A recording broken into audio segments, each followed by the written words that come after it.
For those I haven't met, my name is Lieutenant Colonel Sam Padman. I'm currently the Staff Officer Grade 1 Army Leadership.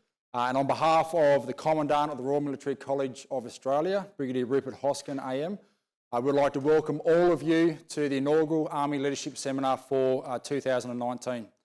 Okay, I would like to officially welcome the Chief of Army, Lieutenant General Rick Burr, Commander Forces Command Major General Chris Field, Coordinator General for Drought, Major General Stephen Day, Regimental Sergeant Major of the Army Officer Grant McFarlane, our Navy, Air Force and APS personnel here today, along with our international, corporate and academic guests who have come along for the Leadership Seminar.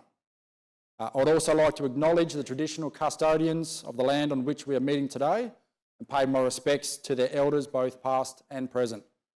I would also like to pay my respects to the men and women who have contributed towards the defence of Australia.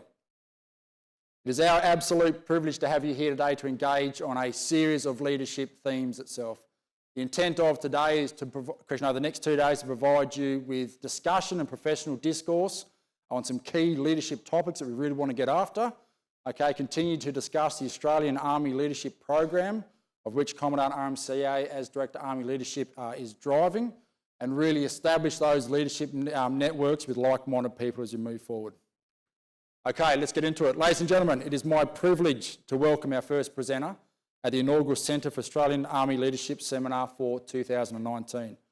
I would very much like to welcome Miss Caitlin Wadley to shortly come up and address the audience. Caitlin is a 13-year-old student from St Stephen's Catholic College in Mareeba, Queensland. She has a strong interest in history, in particular the role of the Anzacs.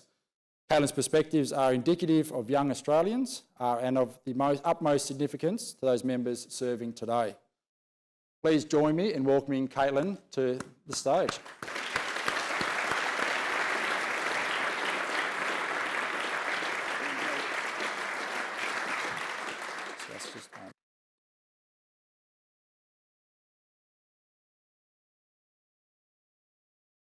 Good morning, ladies and gentlemen. The Anzac Day tradition was born on the 25th of April, 1915, the day the Australian and New Zealand troops landed in Gallipoli. The ideals of mateship, courage and endurance shown by those who sacrificed their lives for us were solidified into the nation's character and are upheld by the youth of today, more than 100 years later. It began as a day for returned soldiers who sought the comradeship they had experienced in battle and to remember those who didn't come home. In the early years, the dawn service was for veterans only, but as the years went by, families and children were encouraged to attend and even participate in the Anzac Day ceremony. And so, the ceremony became a tradition. With fewer and fewer veterans marching each year, it has fallen to the children of the veterans to march. The youth have watched their parents and grandparents get up early for dawn services, march in parades, and sit solemnly during silences, speeches, and the last post. It is a ritual that is firmly entrenched in most Australian families. At school, we learn about Anzac Day, but it is our parents who convey to us the importance of never forgetting.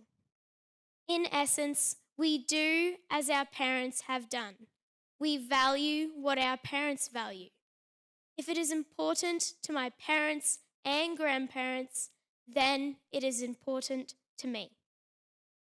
I march with my school each Anzac Day, not because of any school requirement, but because it is what I have always done. I wear my father's medals proudly and I march with my sister. My friends have laid a wreath at the cenotaph and I have placed a poppy beside my great-great-grandfather's name at the Australian War Memorial. Today, it is often the children and grandchildren bringing their parents and grandparents along to the marches. We are keeping the tradition alive, and that's how we commemorate Anzac Day. My great-great-grandfather James Robert Brown was killed in the Battle of Passchendaele in the year 1917, and his body was never found. My parents and grandparents have travelled to Ypres in France, where his name is engraved on the Menengate Bridge. Every night, the traffic is stopped and the last post is played to honour the men who died there all those years ago. I imagine that one day I too will stand under that bridge, hear the sorrowful tune, and remember him. We are keeping alive those traditions that have been forged by our parents and theirs before them, not because we are told to, but because through our participation, we begin to understand the importance of never forgetting. After watching my parents march in parades and my own participation in this day, I can say that I feel the value of Anzac Day, and I will endeavour to never let their sacrifices die with me. Thank you.